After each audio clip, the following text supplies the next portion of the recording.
وقف لحظة لا تروح، لأن تسريبات Nothing الجاية شكلها بتقلب فئة الميد رينج راس على عقب. عندنا تفاصيل شبه كاملة عن Nothing Phone for I والNothing Phone for I Pro، وحتى منتج صوت جديد اسمه Nothing Headphone E. خلك معي للآخر، لأن في مواصفات وأسعار وتواريخ إطلاق دقيقة، وفي مفاجآت بالتصوير والشاشة والجلف. السلام عليكم ورحمة الله وبركاته. هلا والله فيكم يا جماعة، معكم قناة في اس بالعربي. قبل نبدأ لا تنسون اللايك والاشتراك وتفعيل الجرس، أبي دعمكم عشان نوصل 20,000 مشترك بأقرب وقت.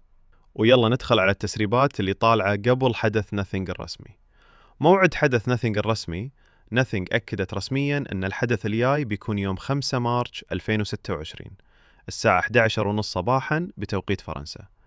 واللي يحمس أكثر أن التسريبات تقول أن الحدث بيكشف عن 3 أشياء مهمة: Nothing Phone for I والNothing Phone for I Pro وسماعة جديدة اسمها Nothing Headphone E. والمصدر اللي جاب هالتفاصيل حسب التسريب هو بيل كون عبر دي لابس. Nothing Phone for I Pro أهم الترقيات. خلونا نبدأ بالوحش اللي الكل مركز عليه، Nothing Phone for I Pro.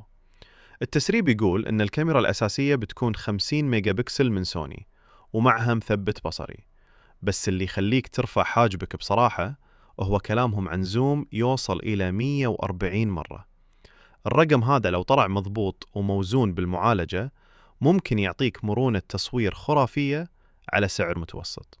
وبرضو البرو حسب التسريب بيجي بهيكل ألمنيوم يونيبادي، مو بس عشان الفخامة، بعد عشان تبريد أفضل وقت الضغط زي الألعاب، تصوير فيديو وتعدد المهام، يعني أداء ثابت لفترة أطول بدون سخونة مزعجة. شاشة البرو ونظام القلف الجديد على الواجهة.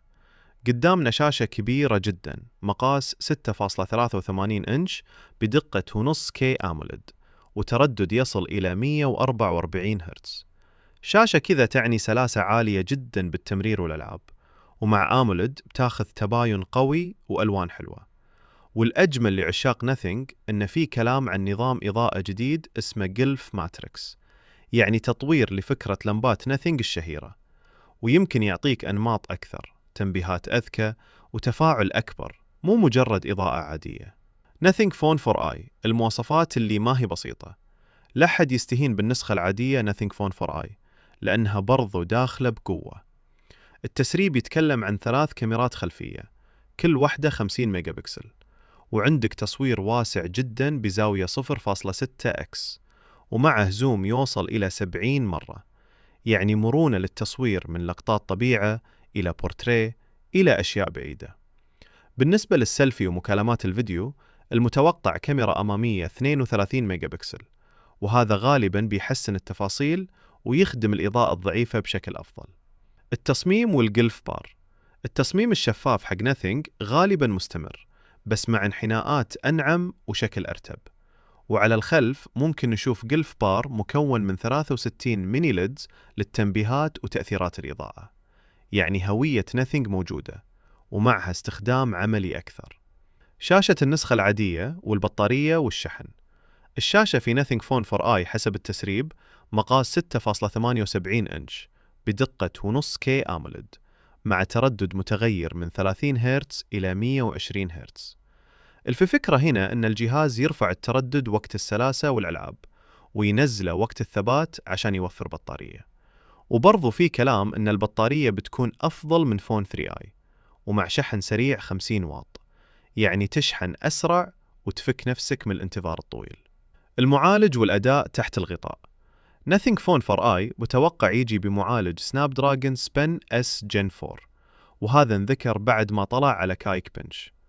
المعالج هذا المفروض يعطي كفاءة أعلى وأداء ألعاب أحسن وتعدد مهام أريح من الجيل اللي قبله. الرامات والتخزين والألوان. النسخة العادية Nothing Phone for I متوقع تجي بسعة تخزين 256 جيجا بايت لكل النسخ، مع خيارين رام 8 جيجا بايت أو 12 جيجا بايت. الألوان الأسود والأبيض غالباً موجودة للنسختين، بينما الوردي والأزرق ممكن تكون حصرية لنسخة 12 جيجا بايت. أما Nothing Phone for I Pro فالمتوقع يجي بخيارين 8 جيجا بايت رام مع 128 جيجا بايت تخزين، و12 جيجا بايت رام مع 256 جيجا بايت تخزين. الألوان المتوقعة الأسود والفضي للنسختين، والوردي ممكن يكون بس للنسخة الأعلى. الأسعار في أوروبا حسب التسريب. نجي للأسعار لأن هنا الحكم. التسريب يقول في ارتفاع عن الجيل اللي راح. Nothing Phone 4i نسخة 8 جيجا بايت مع 256 جيجا بايت ممكن تبدأ بسعر 409 يورو في فرنسا وبلجيكا وإيطاليا، بينما ألمانيا وإسبانيا ممكن تكون أقل شوي بسعر 389 يورو. نسخة ال 12 جيجا بايت من فون 4i ممكن تكون 449 يورو في بعض المناطق، و429 يورو في مناطق ثانية. بالنسبة للبرو، نسخة 8 جيجا بايت مع 128 جيجا بايت متوقع تكون حوالي 499 يورو أو 479 يورو حسب المنطقة. والنسخة الأعلى 12 جيجا بايت مع 256 جيجا بايت ممكن توصل 569 يورو في بعض الأسواق، و549 يورو في أسواق ثانية. وهذا يخلي البرو ميد رينج بس بنفس فلاجشيب من ناحية شاشة وكاميرا وإضافات. مواعيد التوفر والبيع. وبالنسبة لموعد البيع، التسريب يقول إن Nothing Phone 4i يبدأ يتوفر من يوم 12 مارس 2026، يعني بعد الحدث بحوالي أسبوع، بينما Nothing Phone 4i Pro ممكن يتأخر شوي ويجي حول 26 مارس. الحين السؤال، هل Nothing بتقدر تميز نفسها وسط زحمة الميد رينج؟